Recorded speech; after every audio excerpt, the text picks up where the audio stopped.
I was captured in January 2012 by pirates and held for more than 2.5 years. I was held in the bush, out in the open, also on a fishing boat for 5 months on the water with other hostages, and then alone, essentially in solitary confinement, in a series of prison houses in a town in central Somalia called Galkayo. What's your nationality? I'm American and I'm German. Because of that? American and German? Yes. You have two passports? 2 passports, yeah. First attempt, when you arrived here? I arrived here in early January. Eh? January 6th in Somalia. Okay, then what you are requesting for your government? I have to request from the American or the German government the full ransom. And then how do you want it to be? They need to give an answer within 3 days, and if there's no answer to payment of the ransom within 3 days, then the kidnappers here will sell me to Al-Shabaab.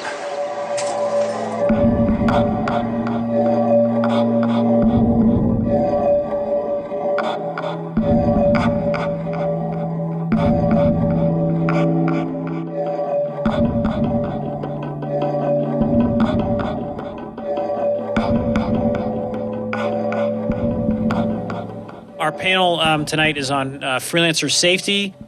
Michael Scott Moore. He's a Pulitzer Center grantee, a journalist, and a novelist. He also, unfortunately, was kidnapped while reporting in Somalia and held captive there for 2 years and 8 months.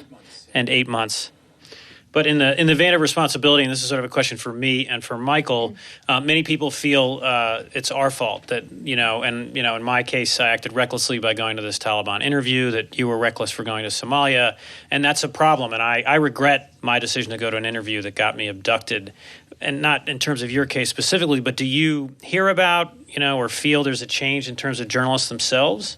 Are people recognizing how much more dangerous the environment is? It wasn't totally clear how dangerous Syria was until it became clear how many hostages there were. And that's one drawback to keeping hostage cases quiet, actually, which, yours was kept quiet, mine was kept quiet while they were still going on. And I think a lot of the cases in Syria were kept quiet to the point where other journalists didn't know what they were getting into. So slowly, just because of the horrors that have come out of Syria, people are, in general, probably trying to be a bit more careful, but that doesn't mean that the general culture of freelance journalism has changed, no. Before you leave on a trip like this, you have to think that in the worst case scenario, you're actually going to be putting your family in contact with some really unsavory people. And that haunted me in Somalia. That's not something I ever wanted to do. So no story is worth your life. That's just a hard and fast rule. And almost no story is worth getting kidnapped for. In fact, I can't think of one that is. Last night, militants from the Islamic State group released a horrific video showing James Foley being beheaded. It's too graphic to show. It was around the 20th of August. I was keeping pretty good track of the date at that point. There was news this morning on the radio that about Jim Foley, an American journalist who was decapitated by IS in the Syrian desert. Horrifying. I can barely imagine what my family's going through.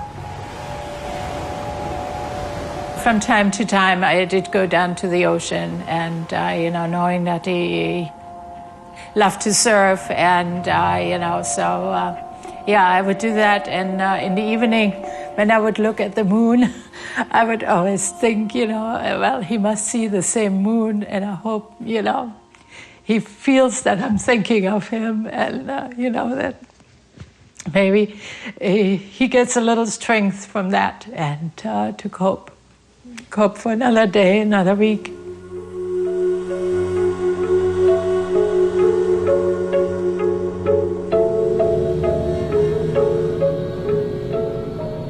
While I was there, I thought it would be a perfectly good idea for for a special forces team to come and get me, especially after I was there for 2 years. I mean, I simply had no other sense of hope because I didn't feel like there was any progress with negotiations. It was always hard to gauge what was going on behind the scenes. And after a year or so, I wasn't sure I wanted to live anymore. So that risk of of dying during a rescue seemed a lot less intense to me. And that's still the official American position, is that we don't negotiate. If anything, we rescue. And as long as you're not going to negotiate, you should rescue.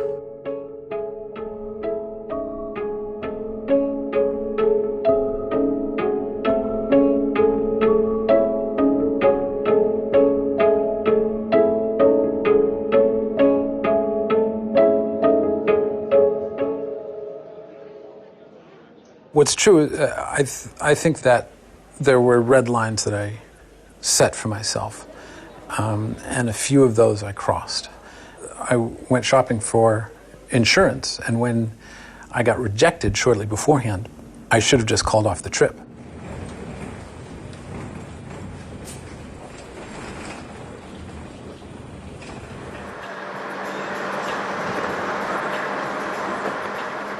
We're here because 26 men that I was held hostage with are just getting out of captivity, and actually I'm terribly excited. They were the fishermen who I was held with on the Naham 3, the fishing boat that was captured in 2012, and they're the last large single crew that's being held by Somali pirates, and they've been in captivity for 4.5 years, which is extremely frustrating because I was hoping and working for their captivity, for their freedom as soon as I got out, and it's painful to think how long they've been there.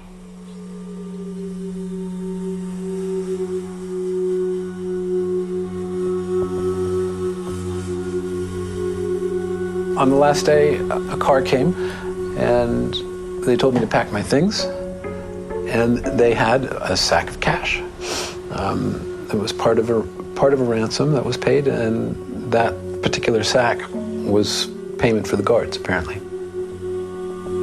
And then I realized, that what the pirates were saying was real. Before that, I was very much on my guard. I wasn't allowing myself to believe them or to be hopeful, because they'd been telling me for months that I was going to get out in a couple of weeks or a couple of days or something. I'd learned not to believe them.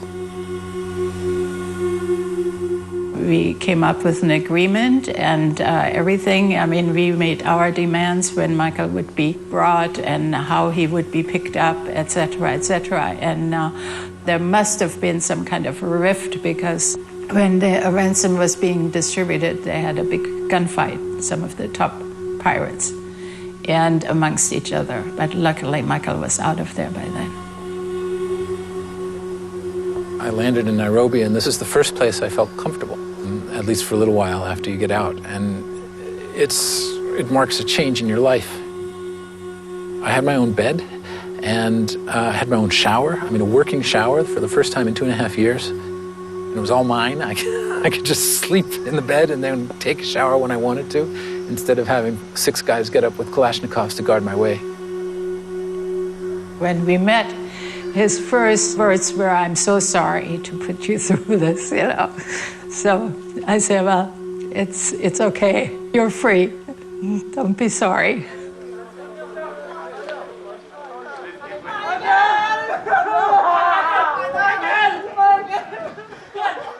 I contributed money to their release.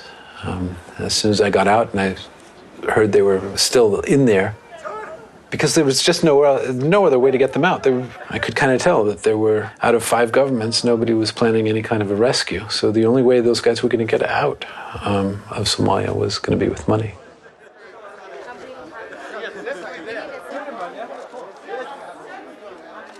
When they all noticed that I was there, it was just pandemonium. It was really wonderful. It was obvious they hadn't forgotten about me, and it was really important for me to be there to show them that I hadn't forgotten about them.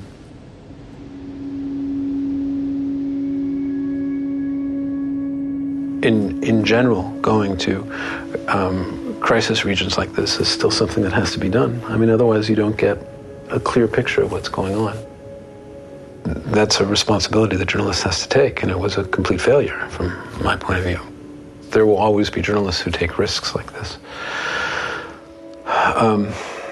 But it's I'm going to be living with the consequences for the rest of my life of what happened, so.